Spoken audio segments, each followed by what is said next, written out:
All right, Big Reid here. It's 99.7 now, and I'm super excited about my next guest because a couple of our listeners over the past few months, they were like, "Yo, you need to check out this guy Ruel. You need to check out Ruel. Ruel." I'm like, "Who the hell is Ruel?" Right? So then I look you up and I listen to your music, bro. You are incredible. Thank you so much. Thank you for having me. And man, thank you for coming. I know you're probably a little sleepy because you've been traveling, you've been moving, and everything like that. But thank you for taking your time to come out and hang with us today. Of course, man. I definitely want to get into your story about how you got started with music. Yeah. Okay. What inspired you? How'd you get into it? And what got you going? I mean, like, I've been singing from, like, day one, since I was, like, born. Like, I've always loved music, and music has always been played around the house, like, from a super, super young age. And my dad has definitely put me onto, like, all my favorite artists now.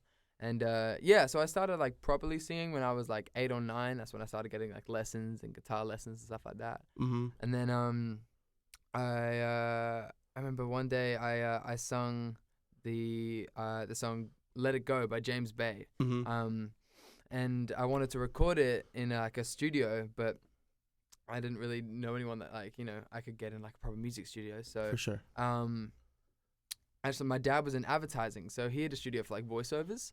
So I used that studio to record this cover, and then that made its way to the manager of a Australian producer called M Phases, and anyway, he wanted to work with me, and then he kind of got me into some writing sessions with people like Australian writers, and then I started writing songs, and I loved it so much. And then we ended up releasing one of them, which was the first one was "Don't Tell Me," and Fire. yeah, and then things kind of have snowballed since then. That's awesome. Now you've been active like professionally in music for like the last 2-3 years now. Yeah, I've been releasing music for like the past about 2 years. Yeah. That's when you like really were like, "Yo, this is really what I want to do." Yeah, exactly. This time I'm gonna do it. Like, so being in school and everything, like, how much did that change? Because I know Younger is basically a track that's about childhood friendships, coming up with someone in like a real reality that everyone faces. Like, basically, like, it's usually like once you leave high school, your case is a little bit different because you're doing music and everything. It's like those friendships kind of fall apart. You kind of go your separate ways and different things like that. How did things start to change for you?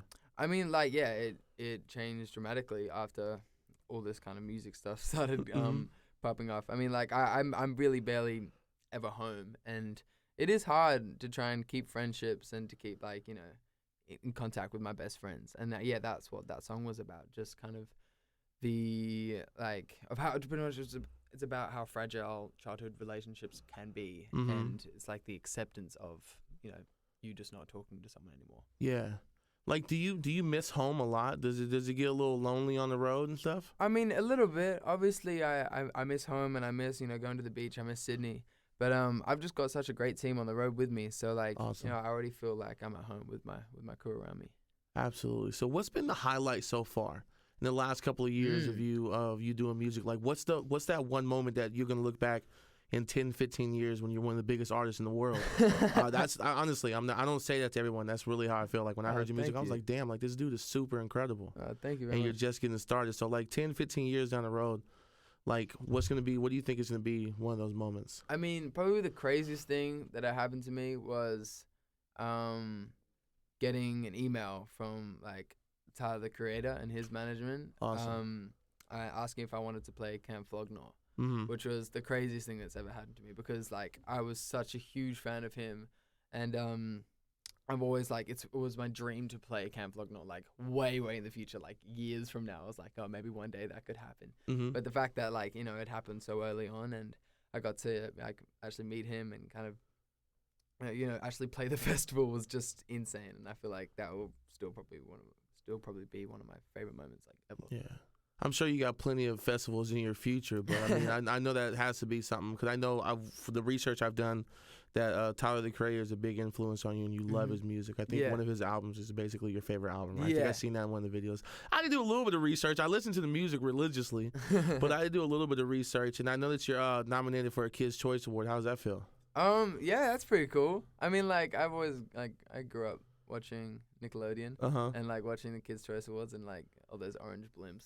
Yeah. And now that I'm nominated, I just really want one. You need an orange blimp. Yeah, that's a goal. I'm really all in it for that trophy. Like, it's so sick. What was your favorite Nickelodeon show growing up? Do you have a favorite that stands out?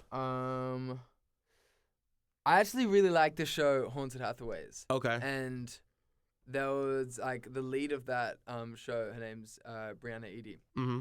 She actually DM'd me like a few months ago, and I was like, oh my god, I'm such a big fan. I loved your show Haunted Hathaways. Yeah, it's kind of weird because I like kind of I talk to her now, so that's kind of weird.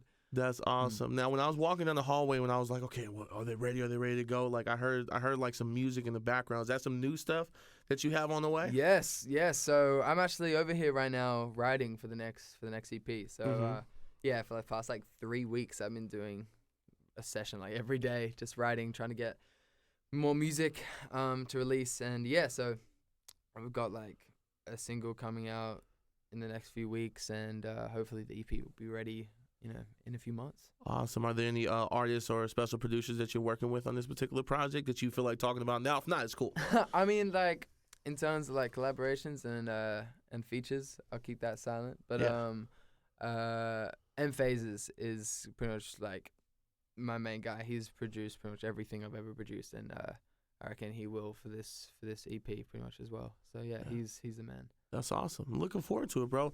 Now, you said before we started the interview, this is your first time in the Bay Area. Yes. And you have to leave tomorrow. Yes. But the next time you come back, we got to do some stuff, bro. Yeah, we got to check out Pier 39. We got to go to Alcatraz. We got to check out. I'm going to Pier 39. Okay, today. well, I guess we'll find something else to do the next time. Yeah, exactly. I'll go again. Yeah, for sure. No, it's an awesome place out here in the Bay because it's a little bit of everybody mixed together. Mm-hmm. I'm not sure how it is for you at home because I've never been out there, but.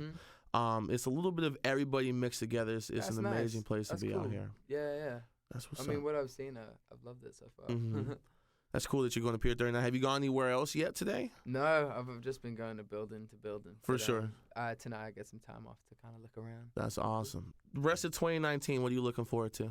I mean, obviously releasing new music. It feels like it's been ages since I've actually put out something new. And it's like the best feeling to, drop a new song and like not hating it yet, because like once you've like dropped a song and it's been out for like a year and you just keep singing it over and over again, you just hear it, like you kind of lose the emotion behind it, and which is kind of sad. So I just love kind of releasing new music and then performing in that, and then like listening to the fans sing it back to me, and like that's just the greatest feeling in the world. Awesome, bro. Well, we're looking forward to watching you continue to grow. Thank you. And to turn into this monster of an artist, which you kind of already are. Your voice is incredible. I think you're dope. Thanks, man. And I can't wait to see what the future holds for you. And we got to get you back in the Bay sometime soon. Yeah, man. I know you're a busy guy. Because like when we were playing the records, we would see the tour dates pop up. Everyone's like, "Yo, is it Bay? Is he coming to the States? Yeah, is he coming out here? Yeah." Every single time it was different countries. Like, damn. But I'll definitely be out here, dude. I'll definitely be out here. We cannot wait. Thank you for talking to me today, bro. Yeah, thank you for having me, man.